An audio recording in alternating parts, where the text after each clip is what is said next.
কালি আমি দুজন ল'ৰাক কৰাপ্ত কৰিছিলোঁ, এজন আমাৰ নামতলৰ আৰু এজন নাগালেণ্ডৰ। তেওঁলোক আমাৰ যিটো ইয়াত এবডাকশ্যন কেছ হৈছিল তাৰ লগত পৰোক্ষভাৱে জড়িত আৰু এভিডেঞ্চ আমি পাইছোঁ। বহুত দিনৰ পৰা বিচাৰি আছিলোঁ আৰু তথ্য প্ৰমাণ পোৱাৰ পিছত আমি এৰেষ্ট কৰিলোঁ। সেইকাৰণে প্ৰতিবাদ এটা কৰিছিলে যে নাগালেণ্ডৰ ল'ৰাটোক আমি কিয় কৰিলোঁ।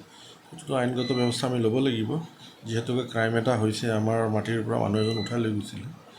তো সেইখিনি তেওঁলোকৰ কিবা কৰিব লগা আছে, কোৰ্টত আছে। কোৰ্টত তেওঁলোকৰ এডভকেট ঘৰক আৰু যিখিনি সন্ধিয়া তেওঁলোকে ৰোড ব্লকেট কৰিলে বা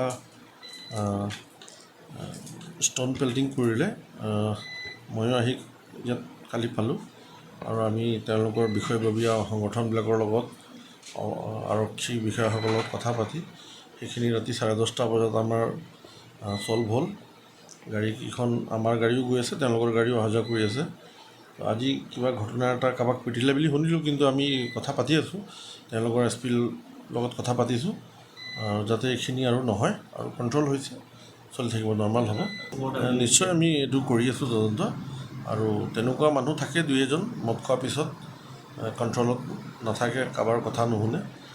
সেই ব্যৱস্থাটো ল'বলৈ আমি দিছোঁ তেওঁলোকক আৰু আমাৰ ফালে আমি যথেষ্ট মোতায়েন কৰি থৈছোঁ আমাৰ বৰ্ডাৰখিনিত, যাতে এনেকুৱা ঘটনাটো নহয়। তাৰ কাৰণে আমি ছুপাৰভাইজ কৰি আছোঁ।